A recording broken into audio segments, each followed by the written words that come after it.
That's just sports, baby.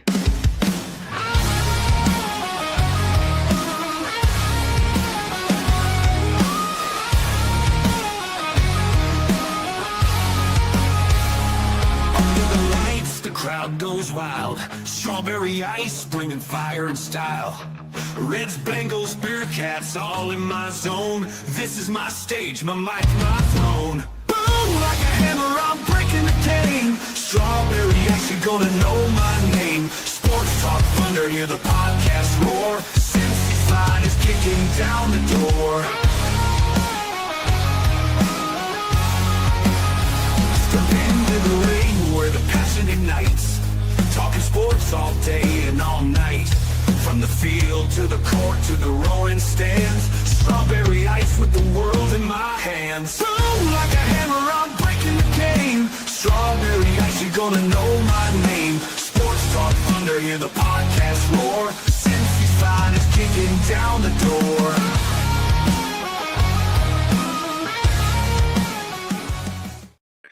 Hey guys, what's going on? Welcome to the show. This is Sports with Strawberry Ice. I'm your host, the Iceman, Jeff Trunapole. And as always, I bring you sports from West Side point of view right here in the great city of Cincinnati, Ohio. And as always, I'm coming to you live from the Ice Cave. All right, shout out to my sponsors. They are Priority Lawn and Landscaping for all your lawn and landscaping needs. You need your grass cut, you need your shrubbery trimmed, I don't know, you need a paper patio, you need anything. I mean anything. Landscaping required. Think Priority Lawn and Landscaping. Also, shout out to T Properties, quality housing for quality people. Check out the website at www.tpropertiesllc.com for all your rental property management needs and your rental needs. And of course, Meyer Window, Door, and more. I got it in my house. I highly recommend you get them in yours. They're energy efficient, great looking windows, easy to clean. Meyer Window, Door, and more. The website is MeyerCincinnati.com. And also, shout out to my favorite brewery, Moorline Lager House. Get on down there, get you some delicious Moorline beer, some delicious Moorline food. And tell them I sent you. Moorline Lager House. Hey guys. All right. Just want to let you know, we're still doing the pregame experience at the Moorline Lager House, brought to you by Best Day Brewery. I can't tell everybody this, so it's just between us, okay? For the next 3 games, Pittsburgh, Jets, Bears, which I think the Bengals can win all 3 of them, you can get $10 off. 10 by using pregame 10. Right? Pregame 10 that gets you into the all-exclusive experience. The drinks, the food, the host, everything. It's the best experience on the banks. Best Day Brewery, Moorline Lager House, pregame 10. See you this Thursday. Let's go. Now I know it says Thursday, but we're doing it this Sunday too. I gotta remake a video. I just haven't got time to do it yet. But pregame 10 works. You get $10 off of the all-inclusive experience at the Moorline Lager House by using my code pregame10. I hope to see you guys there. What is up to everybody in the chat? We've got Stranger in there. We got Paps in there. We've got some crazy dude. Yes, of course I'm worth waiting for. What's wrong with you? I don't know. Why would you ask that? Jetsy's in there. What's going on, my dude? Tony, please have this in there. All right, boys and girls. Can the Bengals take the North? Can they seize control of this? Because the door is wide open for them. Now, with the man with all the answers, because I know Jay knows exactly what the Bengals need to do to win the North. So we're going to get to him right now. He's none other than Jay Morrison. What's up, Jay? Hey, Jeff. How's it going? Good, buddy. I know you know all the answers, right? You know exactly what the Bengals need to do to win the North, right? Yeah, they should just hire me. Right, exactly. But with that being said, this win Thursday did open the door for the Bengals to have a chance going into Pittsburgh here in a couple weeks of potentially playing for the division lead. Now we got a couple games to go between now and then. We got the Jets coming up and we got the Bears. But let's talk about the Jets here. And you had an interesting stat of the J of how many times the Bengals have played an 0-7 team. Is that correct? 0-7 or worse. Any winless team with at least 7 losses. And how many was that? Just let me guess. I'll take a guess with the 3 times. This will be the 7th in franchise Ooh, history. 7th. There you go. That's interesting. And now question: what was their record against those teams? Do you know that? Yeah, they're 5-1. They've won 5 in a row. They beat the Browns in 2017 and 2016. I think the Browns were 0-10 one year, 0-12 the other year. They beat the Indianapolis Colts in 1997. They were 0-9. That was the year they were terrible. That landed in the #1 pick, and they got Peyton Manning. And then in 84 and 83, back-to-back years, they beat the Houston Oilers. They were 0-8 one year, 0-9 another year. The only time they've lost to a team that was 0-7 or worse was 1975. They went up to Cleveland. The Browns were 0-9, and the Browns got them. And the Bengals actually had a pretty good year, or a pretty good team in 75. Yeah. I was one. Or actually, I wasn't even one. That was the year I was born, but I've heard that. They had a pretty good team then. But the Bengals will be playing a new quarterback for the Jets, Tyrod Taylor. Now, all Bengals fans are going to go back to the Light White game. You know, the backup QB for the Jets came in and torched us there. Me personally, I think the Bengals know the importance of winning this game and so on and so forth, of getting back into this race. They're not all the way back in it yet. They got to win some more games. Do you think this could be a trap game for them? I'm hoping it's not, but what's your thoughts? Yeah, I asked Zach Taylor about that yesterday. I don't think it will be. They fought and clawed so hard to kill that losing streak and to get themselves back into this game. And I mean, anytime you go from an emotional win on, national TV against the Steelers, against a rival, you're always worried a little bit about a letdown, but they know what's in front of them, and they know a stumble against the Jets can just about end it for them again, right, if the Steelers end up beating the Packers. So I don't think that we're going to see this be a trap game. I expect the Jets to play better with Taylor. It wasn't working with Justin Fields. And the last 2 weeks were god awful. I mean, the -10 passing yards 2 weeks ago over in London against the Broncos. And then this past week, he gets benched against the Panthers. It was going really bad. So you have to think that Tyrod Taylor is going to breathe some life into that offense. And the defense hasn't been that bad. The Jets defense is respectable under first-year coach Aaron Glenn. So I don't think it's going to be a walk. I'm not sure I would even lay the 6.5 points, but I do think they find a way to win this game. Yeah, for some reason, it's just like Natty Ron here says, ice mobile QBs always make me nervous versus the Bengals defense, and I agree with him here. That's the one thing that we have a harder time covering guys who can run the ball out from the quarterback position. So that part does worry me. But like you said, and I said, I don't think the Bengals are going to have a let up. I mean, honestly, I hope they go in there and just they come to this thing, we just kick their ass. I mean, that's what I hope happens. But the way this season has gone, nothing's been easy. So I kind of doubt that's going to happen. I do think the Bengals will pull this out here. Now, with what they found with the running game on Thursday night, because Chase Brown had 108 yards, and I don't have the stats for what Shemar had, but I know Shemar also contributed a lot there too. Do you think they finally found something here that is sustainable for the next couple games with this run game? I think they did. I was talking to my co-host on the Growler, Paul Danner Jr., about this morning, where I'd have to go back and look, but 100-yard games against the Steelers have been rare throughout history. Right. That's just a team they don't do that against. And so that was big. And, it's what we've expected Chase Brown to look like all year. And it's something that they had a couple long runs, and that helped with the average. They still didn't really lean into it. I mean, Chase Brown only had 11 carries to get his yards. So I think that is something that they can lean even more into.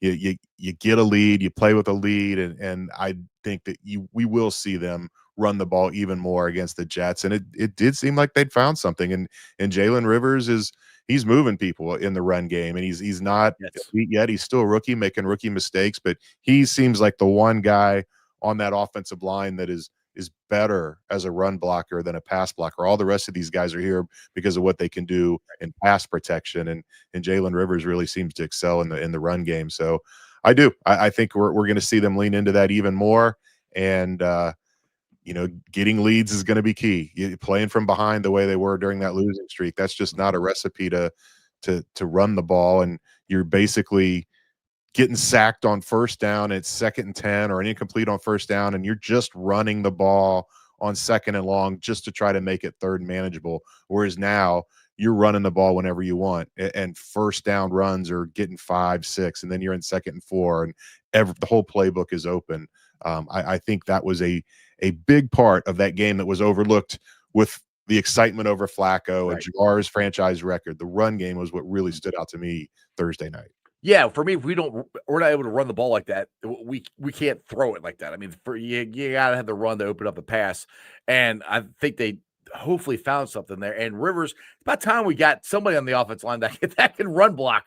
So that I like that part. Now, do you see Dalton Risner staying at left guard even when Dylan Fairchild comes back? Because I think Orlando Brown and Risner have played really well together the last 2 weeks. It's a good question. I mean, there's something to, if it's not broke, don't fix it. I mean, to mess up the chemistry that they just had such a good game, but they basically handed Dylan Fairchild that starting job when they drafted him, and he's been practicing. The knee is better with the extra rest this week, and I kind of lean toward expecting him back in there. I don't know anything. I've not heard anything, but that's what I think the direction they're going to be, is to go back to Fairchild and go with two rookie guards with Fairchild and Rivers and see how it goes. Which is funny. That's one thing I kind of said that the training camp they might do. Because I personally think that they drafted their 2 future guards, and in no way do I not think Fairchild is our future left tackle. But right now, my opinion, Jay, we're win now mode. And like I said, if it ain't broke, don't fix it. So if they're going good, I'm like, Fairchild, you can, if they start playing bad, then bring him in. But we'll see what happens. But I agree with you. I could see them putting him back in, because like you said, they basically gave him the left guard spot. So that's where they drafted for that spot. They see him there. That's their future. I could see them doing that, but there's part of me I'm kind of like, yeah, just keep him there. We got something good going here. And they're all in on this youth movement. I mean, they benched Cam Taylor-Britt for Fig Newton, and they benched Logan Wilson for Barrett Carter, and Jalen Rivers is in there. They're letting the young guys play, and it's win now mode, but it's also, hey, these are the guys that we need to build around moving forward. Let's get these kids in there and get them some experience. So I think that is a big part of it, and it's another reason why I think we're going to see Dylan Fairchild on Sunday. Right. Which, I mean, I'm okay with that. I mean, that's one thing I got frustrated with Blue last year, is he wouldn't play the young guys.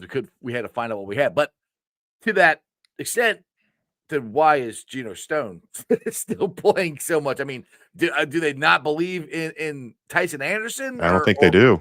I mean, they must not, because they're not giving them a shot. I think he's got less than 5 defensive snaps his entire career. I mean, there's something there that they love him. They love everything about him. They love what he does on special teams, but they just don't see him as an answer at safety. And if there was anybody viable back there, you would feel like they would be getting a shot, because they asked Geno to take a pay cut to keep him around, and he has really struggled this year. He's hitting better. He's more physical when he does make the tackles, but he's missing a lot of tackles, and he's missing in coverage a lot. And you thought maybe he was kind of turning the corner toward the end of last year, but he's regressed back, and he is really struggling. Yeah, exactly. That brings you to the trade deadline here. And the Bengals normally don't make trades, but we just saw them make a trade for Joe Flacco. I know it was a 5th round and we got a 6th round back. Do you see them trying to make a trade for safety? Because to me right now, that's the glaring spot. I mean, yes, I'd love to have another defensive end to get pressure on the quarterback, but I think safety is more of a glaring need. Do you see any chance of them maybe trying to get a deal done here before the trade deadline here in the next 2 weeks? The only way I see them making a trade is if it's a player for a player, because they've already, like you said, they've already given up 1 draft pick next year. I just can't see them giving up another draft pick. So maybe if you've got a team that is heavy at safety, and they can spare one, and they want to roll the dice on, say, Cam Taylor-Britt. Somebody that's kind of fallen out of favor, somewhere where you have a little bit of depth, a position of depth. I could see them doing a player-for-player swap, but I'd be really surprised to see them deal another draft pick away to bring somebody in. It's just not, if you're talking about someone in that position, I can't imagine it's going to be a superstar with a big contract. And if it's not that, then you worry about the fit, and is he actually going to make a difference? And is he going to be able to unseat Geno Stone? And is it worth it to the risk of it giving up a pick? And I tend to lean toward this is going to be like most trade deadlines for the Bengals, where they do absolutely nothing. That's what I'm expecting that, but I'm kind of holding out hope because they have done some things that they're doing things that they normally don't do. They normally don't play all these young guys. They normally don't make trades. Even if we had a glaring weakness at a QB, they normally don't do that stuff. So hopefully they will. But get back to Geno Stone here. Dustin kind of put it a good way here. Says, Jay, I truly believe that Geno Stone, Jay was the true believer in Geno Stone, or did they really just not have a plan at safety? It's kind of crazy to me how they did not do more. It literally cost them games. Because we talked about this in the offseason. Safety was a spot that they needed to do something. They knew it. They asked Geno to take a pay cut. So to me, I'm like, all right, they're probably going to bring somebody in. And they never did. That's just crazy. Did they think Geno would get better? Or why do you think they did nothing at the safety spot? Because they dragged their feet and haggled over pennies on the dollar and took way too long to get T and Shemar done when it was obvious that they were going to be the plan. That disrupted everything. That bled into free agency, and all these guys are going off the board. And it's the same with the defensive line. And we thought they'd do something bigger at guard than Lucas Patrick, and they didn't. If they had a plan, they blew it up by waiting so long to do the T and Shemar deals. That I think that is gonna be the big regret. And I know you lost Joe Burrow, but sometimes that's just unavoidable. It was a fluke play, but that's going to be the big regret if this season falls apart, is that they botched free agency, and they didn't have to. They had the money, they had players were available, and they sat on their hands. Well, that comes back to which I know they're not going to do this, but it's basically Katie and Troy, I think, are pretty much doing the free agency, and Troy was doing the stadium deal. So I left Katie. Why don't they? And I know you probably don't. I'm just throwing stuff out there. Why don't they ever bring somebody in to help them? I don't like. I mean, because if they take so long to do stuff, like I don't know, you can have other people negotiate other things, and then they can bring it. Like, all right, I negotiated this. Do you like this? But I don't understand why they don't try to get some help, because that's what they needed this year. Because they do drag their feet. They take too long to get contracts done. Bring in some more people so they can negotiate other contracts, and they can bring them to Katie and Troy or Mike and see if they like them or not. That's just me. I don't know. Yeah, I mean they're really smart people, and I trust that they can multitask. This is the kind of business you have to be able to do that, and I think they can.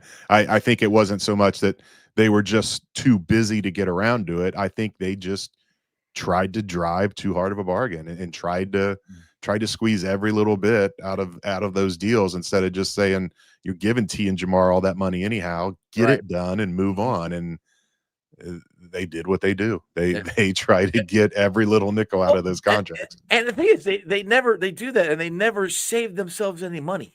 It always ends up actually costing them more money. They exactly. T and Shemar last year, it was probably cheaper, especially Shemar after he went out won the Triple Crown. So I don't know. All right, look at the Holmes here. He asked this question twice here. Jay, have you seen the cheap shot that Cam Hayward took on Joe Flacco? And do you know if the league has fined him? I have seen it. They will announce the fines on Saturday. If they're fining Cam, he will get a FedEx letter tomorrow or Thursday. So I have not heard anything. I track this every year, because you used to have to, it was so weird. You used to have to email the person at the league and say, hey, was so-and-so fined for this play? You had to be specific about which ones you're asking for, and they would tell you. They finally, 3 or 4 years ago, did away with that, and they just publish the full list every week, and so you can go in there, and it seems like that's been a point of emphasis because I don't remember seeing as many as in the past as I have this year. But the kneeing, striking, tripping, there's 4 in there, 4 violations that are all kind of lumped together, and striking is one of them. And there's been a lot of those this year, so I wouldn't be surprised to see Cam Hayward end up with a fine for that. All right, Augie wants to know, Jay, what do you think the biggest reason CTP has fallen off so hard from his rookie year? It's a good question. I think everybody's trying to figure out the reason so they can get it fixed, because he's definitely got the talent. It's just sometimes these guys get in their head, and then things start going south, and you start pressing, and you start doing things that you shouldn't be doing to try to make up, to catch up quick. And I just think that's where he's at. I don't know. He said his confidence isn't shaken, but it has to be. It has to be. I mean, you got benched. You literally got benched. I mean, you didn't dress that. Not just benched, but made inactive, a healthy scratch. That they were sending a message with that. So everybody says they're not writing him off. That they believe he can get back to this, but he just needs some time. And and I asked him about that too, and he thinks that it could absolutely be beneficial to watch a game like that in street clothes from the sideline and see it from a different perspective. And all of his teammates he was engaged in the same energy, the same juice, and he's over there pointing out things that he saw. So he wasn't pouting. That's a good sign to see. Right. But yeah, he's got all the talent. This is like the 4th or 5th time he's been benched in mid-game. He's been benched. Last year it happened. He got benched at Carolina, and then Dax Hill gets hurt against the Ravens in week 5, and they got to put him back in. And then he gets benched again later in the year, and then this benching. And so it's something that he's got to get figured out. And you hope he does. He is costing himself a ton of money. This is a contract year for him. Yeah. He is supposed to be signing a huge deal next offseason, and every game he misses, every game he struggles, he's just costing himself a lot of cash. Yeah, he's not going to get that big contract here. Now, Greg's got basically two questions. Why not move him to safety? And he says, or put him at nickel and put Dax back at safety. What's your thoughts on either one of those? Yeah, I don't know. He's physical enough where he could play safety. He's been a pretty good tackler throughout his career, even during these struggles in coverage. He still seems to be a fairly sure tackle. Now, that's kind of gone away recently. The entire team has forgotten how to tackle. Again. 13 missed tackles against Pittsburgh, 19 against Green Bay. It's just unreal. You did not expect. I expected the defense to struggle early, but you expected to see kind of a building process, and it's gone the other way. But it is a good question, and maybe one worth asking. You don't see a ton of that in the league. And I think he would be more of a strong safety. And I know Jordan Battle's not an all-pro, but they are really high on him. So that would be kind of more of his fit than the center field type of safety that Geno is. Right. Now, one thing back to the tackling, I know you saw it and I saw it. They worked on tackling. It seemed like to me a lot in training camp, especially over by the bridge where I usually sit there and watch practice. I thought that was an emphasis this training camp is tackling, get the guys to the ground, and we're still seeing the same stuff. And they've said this, it's hard, which it is. It's hard to practice that during the week because you got so many other installs, other stuff you're trying to do. What do you think? What have they given you is the disconnect? Why? What have the coaches said to you about why the tackling is a problem again this year? Yeah, a lot of it is technique. Just little things, going for the back hip and things that they're not doing. You do those drills as much as you want, but those tackling dummies and those tackling donuts don't make moves. No, and they don't find second gears. And so much of it is a lot of times they're in position to make a tackle. Those aren't the ones. It's the ones where they overrun it or they take a bad angle, and then you're just grasping at straws, and like a safety or a corner coming over after a catch, and they just don't break down, and the receiver does one little slip move and he's right on by him. It is. I mean, they do work on it. It's not like they don't. Right. They spend a lot of time working on it, but it's not translating, and they've got to get that figured out because as bad as the defense is, you've got a lot of young guys in there. You've got them maybe a little unsure, the two linebackers in particular. And if you're a little unsure and you're late getting to your spot, it just leads to those kind of things. Demetrius Knight, I thought, was terrific early on, and now he's starting to fall into that where he's having more and more missed tackles. So it is something that Al's got to get figured out, because they are, I don't care how good Joe Flacco plays, you're not going to be kind of overcome the defense that we've seen the last 2 weeks. Yeah, you got to make tackles. I mean, that plays, and the thing is, like, you think later on the season, the more they've done it, they would get better at it, but the later on the season, they're getting worse, which is just, it doesn't make sense to me. All right, real quick, I know you gotta get out of here at 6. How is Trey Hendrickson looking? Has he practiced at all, or where are we at on Trey? Yeah, they just had a walkthrough yesterday. He came in from that in Jersey. I don't know how much he did out there. It wasn't open to the media. We weren't allowed to see it. Zach sounded hopeful. I mean, they really thought they had a shot for him to play against Pittsburgh. So 10 days later, barring any kind of setback, I think he'll be good to go against the Jets. And then, the other one's Shemar. They said he was going to have a big role against Pittsburgh, and he didn't. They played him a lot early, and then they just sat him down. He was ineffective. He got juked. He's a first-round pick, and he's getting juked by a 41-year-old Aaron Rodgers. That's not a good look. So I don't know if the ankle just didn't quite respond. He wasn't there, or if it was the time off, and he just didn't have his football wind.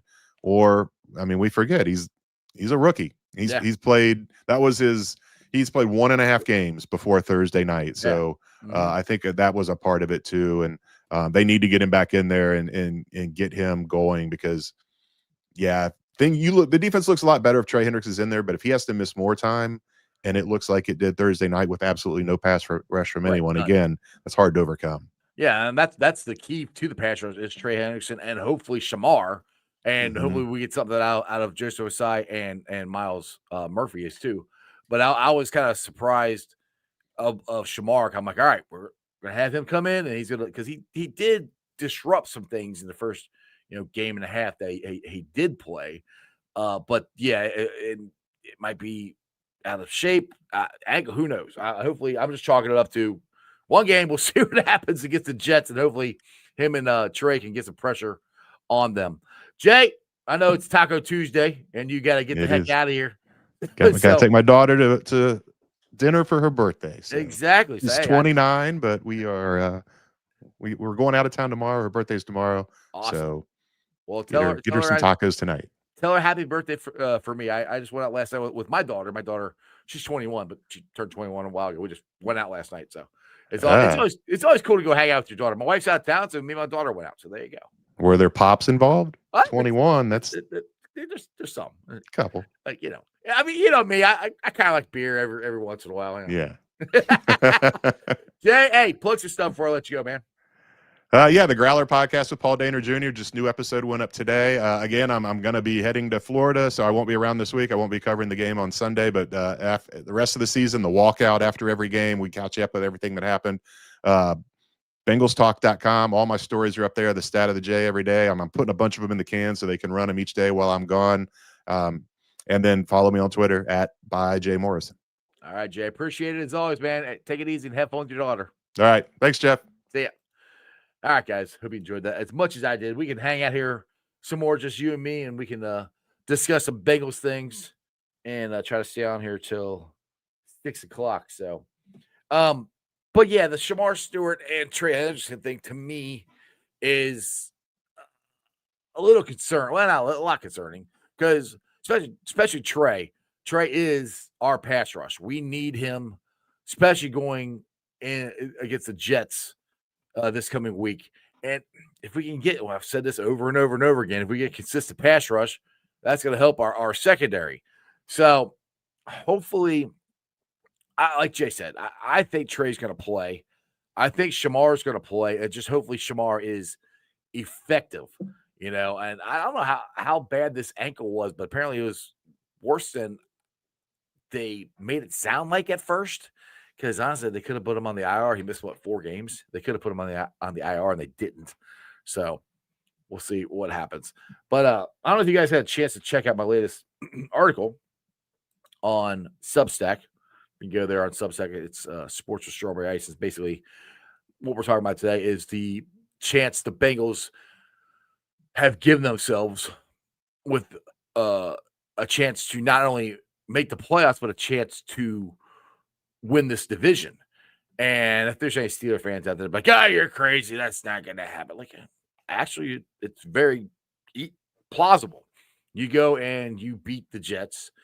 You go and you beat the Bears, which I'm not saying either one of them are going to be easy. And depending on what the Steelers do the next couple weeks, they lose one game and we keep winning.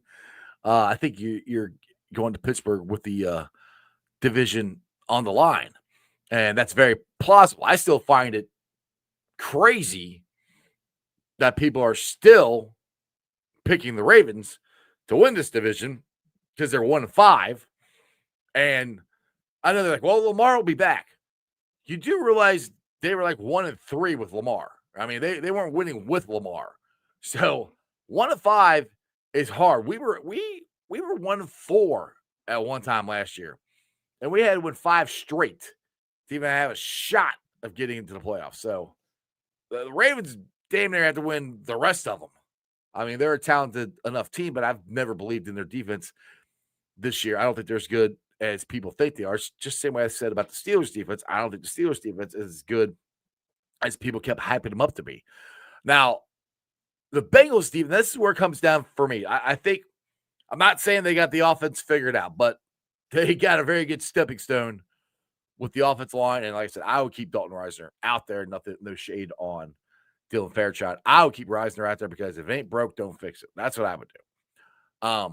So and keep running the ball with Shemar and Chase Brown. This whole thing for me hinges upon this defense being able to get pressure on the quarterback and tackle the guys.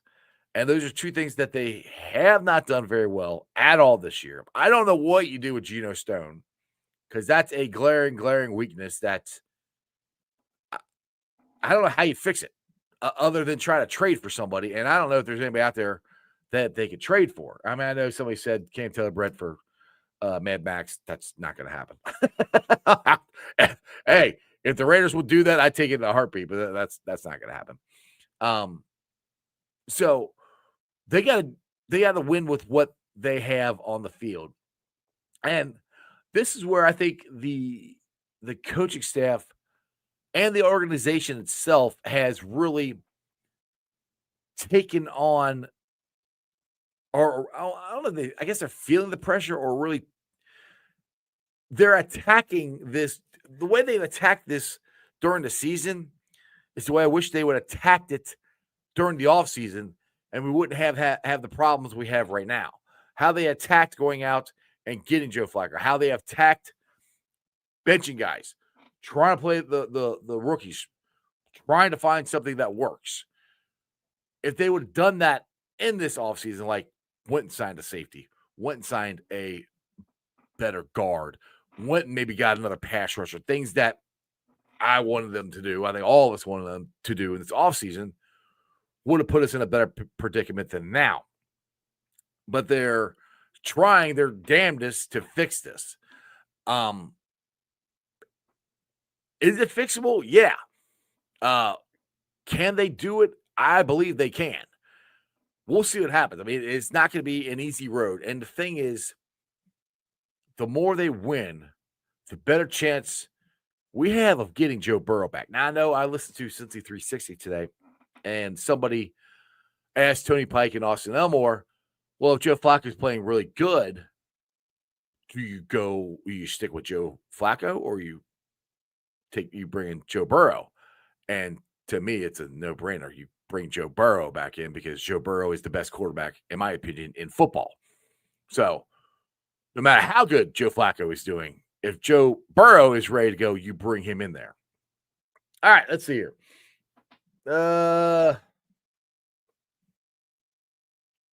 Just go up here. All right, Ronnie. I was very disappointed to see Stewart not take advantage of his golden opportunity. Exactly. And there's kind of, to me, like Jay said, maybe the ankle wasn't all the way back. Maybe he was not in game shape. I don't know what it is. I'm like, all right, that's a bad game. He's a rookie. We'll see what happens. That's kind of where I'm at. They're going to make mistakes. That's one thing. If you're going to play all these rookies, they're going to make mistakes. I said the same thing with the Red season this year. We're playing these young guys. They're going to make mistakes. They're young players. You're going to have to live with it. And hopefully, and just hope it doesn't cost the season. And I know hope isn't a plan, but that's what we got. Augie, LOL. We were 0-2 in 22. These pundits were buying us. Crazy bias they showed. Exactly. All right, Dark Knight. Some people are mad that the Bengals wouldn't tank the season. I don't get that kind of thought. I don't understand that. Tank for what? I'm like, okay. You say, oh, you tank for a better draft pick. All right, cool. Have you seen the Bengals draft picks the last couple of years?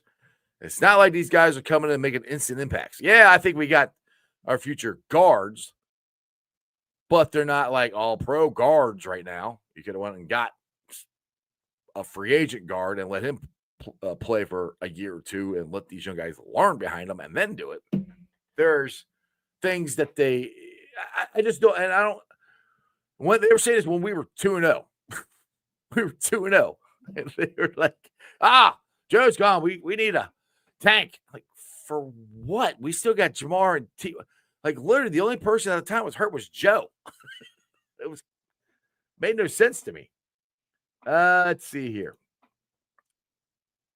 Easy. Beginning of the season, I saw Stewart on the side and Trey on the other side. So, yeah, well, hopefully we'll see that Sunday. I hope. Dark Knight. Sounds to me like some Bengals fans wanted to tank for the season. I don't know why, because they can't draft first-round picks that well anyway. First rounds, most of the time they have. I still think Shemar Stewart's going to be good. But we'll see. Greg. Fans are booing big time Detroit game. They knew they had to get a new quarterback. They had to do something. I mean, and I said, look, the Bengals thought the same thing I thought.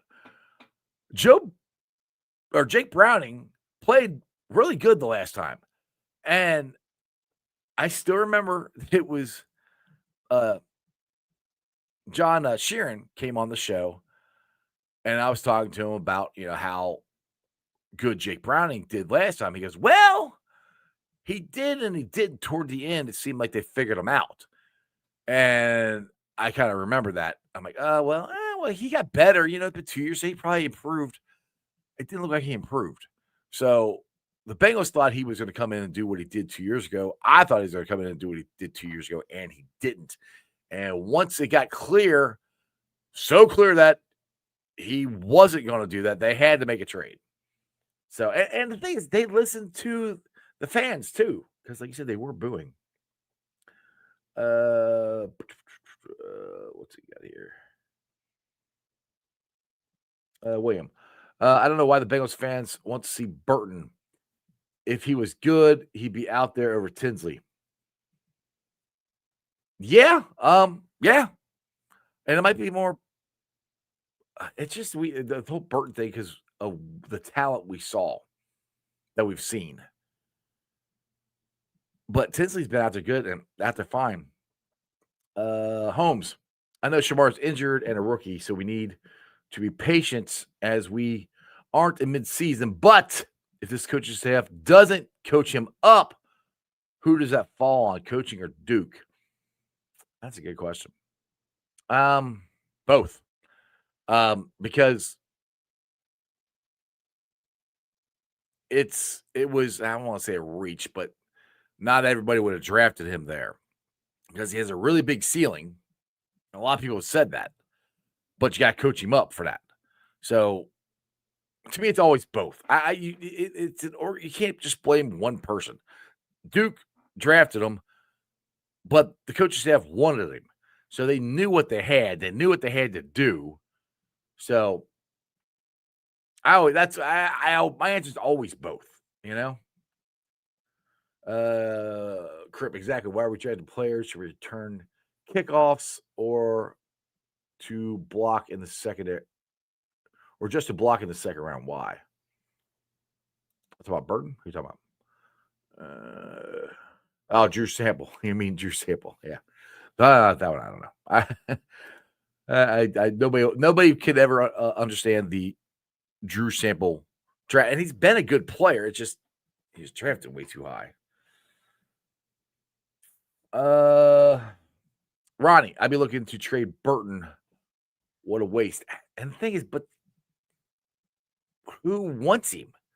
You know, I mean, the thing is, he might still be a headache. I mean, it didn't sound like he was at training camp, but who knows? We'll see. Ronnie again. Can we send a package deal Burton and CTB? Again, you're not gonna get, if you do, you're not gonna get a whole lot for him. Sure. And that's for me, I'm like, Cam Taylor Britt, I still believe he can fix this. Because I've seen it, and that's what drives me nuts. I've seen him play really freaking good. That's what's so irritating about Cam. It's like he made that great one-handed catch at Kansas City last year, and he just went downhill since then. And I'm like, we've seen him do this. I mean, I was sitting there going, he's cornerback one. He's going to make all pros, Pro Bowls. You know, we really did really good when we drafted him. And I don't know what the heck is going on. But if them not even dressing him doesn't wake his ass up, then nothing will. And yeah, you can say he looks defeated. He looks upset. He should look defeated. He should be looking upset. He should look like, screw this. I'm better than this. I know I am. I just need to go out there and do it. And either he's thinking too much or he's not seeing things the right way. Nobody that I've talked to could put their finger on what is going on with him. Because if like Jay said, if they could, they would fix it already. So we'll see. Yes, Ronnie. UC football is real, baby. We're going bowling, baby. Got our 6th win, which we came to this point last year. We needed one more win, and we could not get it. Now I'm excited, but I'm taking a little bit bigger sips of the Kool-Aid because I'm still seeing Satterfield's teams collapse in the second half. I think they have a shot at the Big 12, but they got to win. They got to keep going. And there's some big games out there still. Baylor's not going to be an easy game at all. So I'm happy, very, very happy that they're doing what they're doing. But I'm still not. I'm holding back yet because of the disappointment I've had the last 2 years. Where I'm like, I think we're doing good, but we'll see. Yes, Brad, I want to see UC play in Dallas. That would be freaking awesome. Augie, give CTV your glasses. They ain't helping you much. What are you talking about? I'm doing great. Ronnie, yes, Joe Royer will be featured more in his offense. Yeah, and yeah, Joe is definitely NFL bound. He for sure. He's NFL bound. The Godfather is NFL bound. We got a couple players on that team that are definitely NFL bound for the University of Cincinnati Bearcats. Also, the basketball team, I got to watch that. They beat Michigan on Friday night. So they looked pretty good. Again, that's the whole thing with UC right now. I got to see it. Like, people are like, well, then why are you so optimistic about the Bengals? Because I've seen it. Because I've seen what Zach Taylor, where Zach Taylor can get this team. I've seen what Jamar Chase can do. I've seen what T. Higgins did. I've seen it. I've also seen them disappoint me too. But I know it's in there. The Bearcats, I don't know if it's in there or not. I don't know if it's in there with Sat. I want to believe that it's in there, that he can coach these guys up. He's got the right guys on the field to go out and compete for a Big 12 championship. I just haven't seen it yet, you know? Yeah, Ronnie. Yeah, Utah will be hard. You're right. Brad, UC still has big games left. Yep. Utah, BYU, and TCU. Those are the three big ones right there. Especially BYU. I think BYU is here. Am I correct on that, Brad? I think it's here, but I don't remember.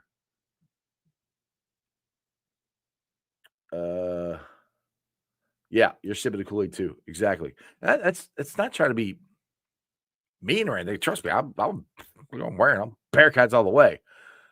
I got to see it. I've been disappointed too much the last couple of years with the coaches. Rob, yes, lead us to the promised land, Bengals. Lead us to the Super Bowl in this awful AFC season. So we can't be in the sacrificial lamb that has to play in the NFC. Hey, man, once you get in, you never know what's going to happen. That's how I always say that, especially if you got Joe Burrow. Yeah, right, Ronnie. BYU is at Cincy. Yeah, I thought so. Greg, Chase is the new leader. Called prior to Steelers game. They're going to try to raw dog us, and it ain't going to happen. Which, hey, Greg, go check out my article I wrote at Substack on Monday about that exact same thing. I'm very impressed. I'm glad you brought this up. I'm very impressed with Jamar Chase, and he just seems more mature and taking on more of the team leadership that I've ever seen him do before in his press conferences, on the field. I mean, him going up and talking to Zach, saying this, he did the same thing. And to me, when he went up in the field to talk to Zach, he did the same thing that Joe did last year in Tennessee. We're like, this is not acceptable. We're making too many mistakes. We're doing too many things wrong. We got to clean this up. And that's when they went out. Not so long after that got Joe Flacco, and they changed some things. But yes, and if the Bengals can get to the playoffs and stuff, it's going to be a big reason because of Jamar Chase. And they've never had a wide receiver win the MVP ever. Why not this year? Why not Jamar? Why not? We'll see. Can we please show FC? Yeah, I look, I like FC. I don't understand the game enough to talk about it. I watch them. I know they're playing. They got the hell is real first round of the playoffs till Monday. I know that's happening, and their second seed in their division or conference. So I'm very excited about it. Like, this weekend's gonna be fun. I mean, Friday night football. The Bearcats Saturday, Bengals on Sunday, and FC on Monday. So I'm all in on FC. I just don't talk about it because I don't know what I'm talking about. If that makes any sense, I don't know what I'm talking about it, but I don't know the rule. The offside still doesn't make any sense. It moves. It doesn't, like, I don't get that. It's just, and then they can throw the ball in, and sometimes they stand there and then they wait forever. It's just like, throw the ball in. What do you like? In basketball, you got a certain time limit. It seems like they can just stand there forever before they throw the ball in. I don't know. There's just stuff there just doesn't make sense to me. Ronnie, I want FC to get the MLS Cup, bring some hardware to Cincinnati. I thought they were going to 2 years ago, dude. And you know what team beat them, man? It's the freaking Crew. That's what scares me, because the Crew sees that they got their number. Now, it's a different team than it was 2 years ago. But still, it's gonna be a tough series. I think it's a 3-game series, if I'm correct on that. So I will definitely be watching it. And what do you say, Jeff? Oh, poor Jeff. So what? That doesn't stop you from talking about football. LOL. Oh, that I don't know what I'm talking about. Shut up, Chop. Brad, very true. Ice, I don't understand soccer either. I don't really. I'm trying to. I mean, like, my son grew up playing travel hockey. I didn't know anything about hockey, but I started watching it all the time, and it's a fun game. And I know it really well. Plus, been playing it for 18 years or whatever. Made it easier to learn the game. That's the same thing I'm trying to do with my dog looks in.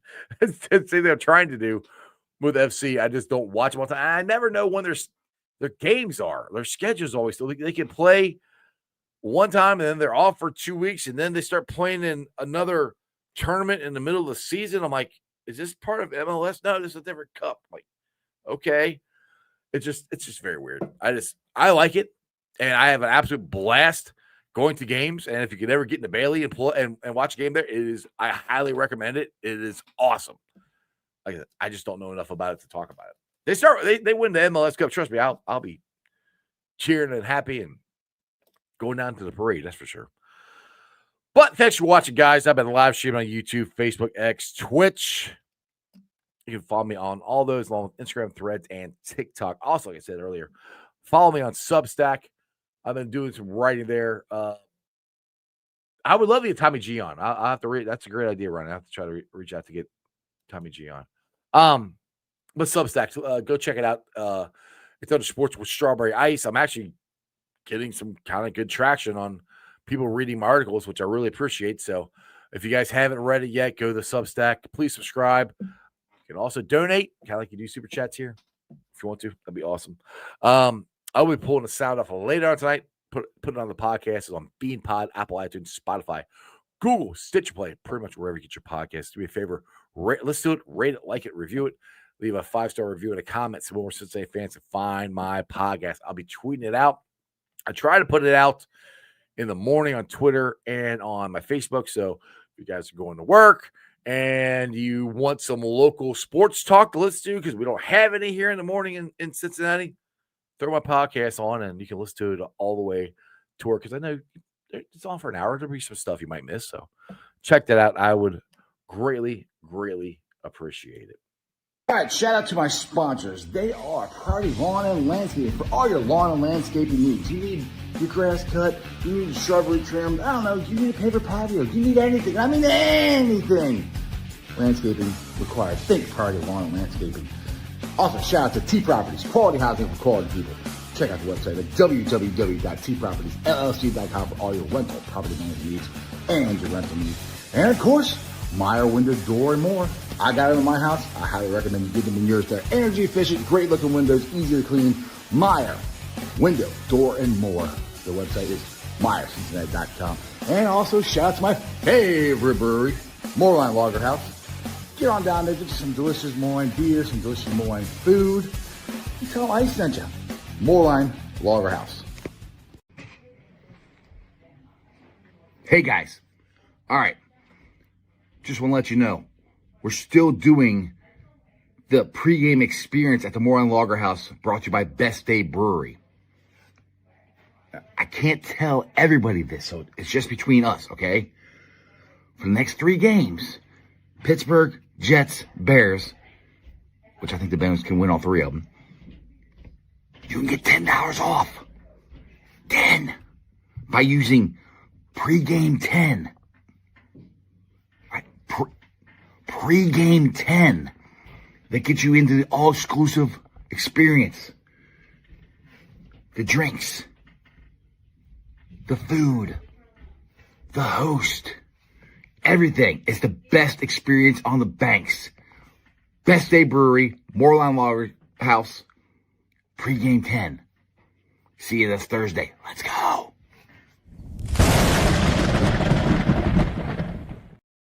Now I know it says Thursday, but I gotta make another video. We're doing it this Sunday as well. Use the code pregame10, my code pregame10, get you $10 off the all-inclusive event. Now you can come down and just hang out if you want to, buy your own beer, buy your own food, but it's a little easier if it's all-inclusive. We got DJ there, I'm there hosting it. We got beer pong, cornhole, we got a football toss. We're giving away prizes. We're giving away Cincy hats before. We're giving away $20 gift cards to Moorline Lager House. It's a great, great time. We have an absolute freaking blast down there. So come on down and hang out at Moorline Lager House. Other than that, you guys have a wonderful day. I'll see you back here tomorrow. Who do I got on tomorrow? Is tomorrow John? I think I got 2 people on tomorrow, don't I? Let me look. I have, yep, I got John Sheeran and Trags are both going to be on tomorrow. So it's going to be a filled up show with 2 guys who love talking Bengals. So check me out tomorrow. Other than that, remember one thing only. As always, that's Who Dey for life. And throw it up. That's your sports, baby. See ya!